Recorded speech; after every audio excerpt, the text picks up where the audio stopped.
Now, this technique is kind of a spin on something that Scott Kelby had done. If you've gone to any of his Down and Dirty classes, or even you've probably seen this on Photoshop TV as well. And what it is a way of presenting your photos, and he presents it with either one box or a series of boxes encasing the object. So I'm going to go ahead and do that, but we're going to do a little something different at the end here. So here I've got my image. I'm going to go ahead and double click on it to go ahead and turn it into a regular layer. Then I'm going to create a new layer, and I'm going to bring up my grid. Let's go under the View menu and go to Show Grid. And I'm just going to use this grid to draw some boxes here. Let's actually fill with a color so we can see what's going on here.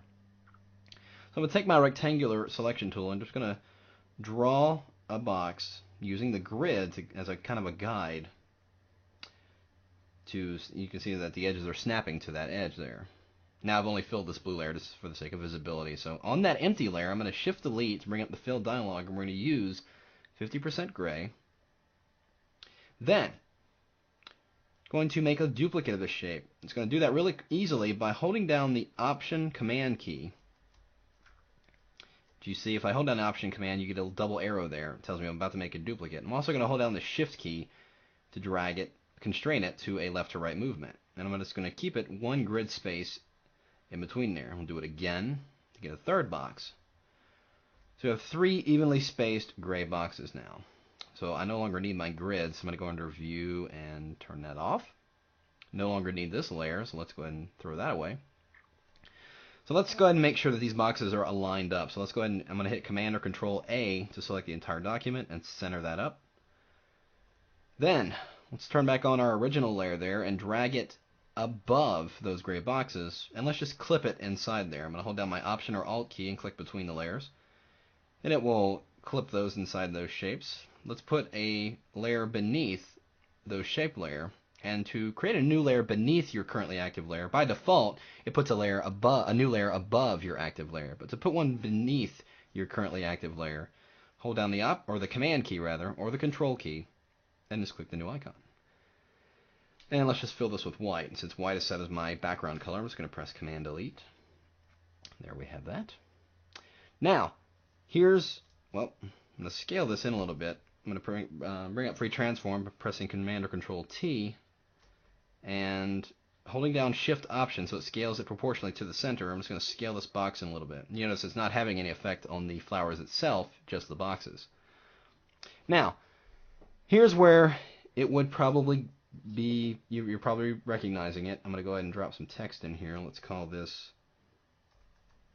Yellow Rose, because I can't think of a better name. And it's inside that clipping group, so I'm just going to drag it outside of that clipping group so it's visible. Let's go ahead and align it up. I'll go ahead and leave it in blue text. So here's about where it would end. You would, got a nice presentation of a photo here. Well, I was thinking, what if I took it a bit further? Let's take our original flower image and duplicate it and drag it outside the clipping group so it's back in the background here. But here's what I'm going to do. I'm going to invert the image, invert the values of this layer by pressing Command or Control I. Then I'm going to create a layer mask on this image.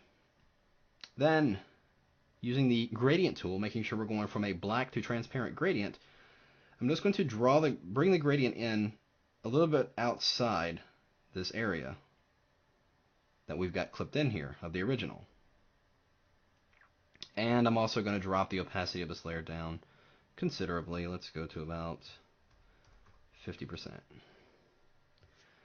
There I have that. Now, if I click on that shape layer, those three shapes, you can see that now I have two layers of those roses, one inverted, one regular, and this one's clipped inside those shapes. If I move those shapes around, you can see it's almost like we're looking through a lens of some kind that's kind of revealing. It's like a blurred version there, and then you can see it's lined up as I move this over. So I may not want just three straightforward boxes there. I may want to have it kind of an interesting shape. So with the shape layer highlighted, bring up my Free Transform by pressing Command or Control T, and I'm going to Control click or right click directly on that object and bring up this menu, and we're going to go to Warp. And we're just going to give this a little bit of visual interest by manipulating these corners here. Let's just kind of create an interesting shape, why don't we? And mind you, look, it's not doing anything to the flowers themselves. It's merely changing the shape of those boxes. And as long as the original flower layer is clipped inside that box, it'll always reveal itself through there, no matter what I do to these shapes.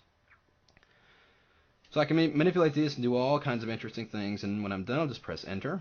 And if I want to give it a little bit more depth, even more, simply double click on it, bring up the layer styles, and just add a drop shadow. Increase the height and maybe the distance a little bit. And there you have it. It's taking that presentation technique a little bit further and giving it kind of an abstract look, making it a little bit more visually interesting there. So give it a try yourself, see what you come up with.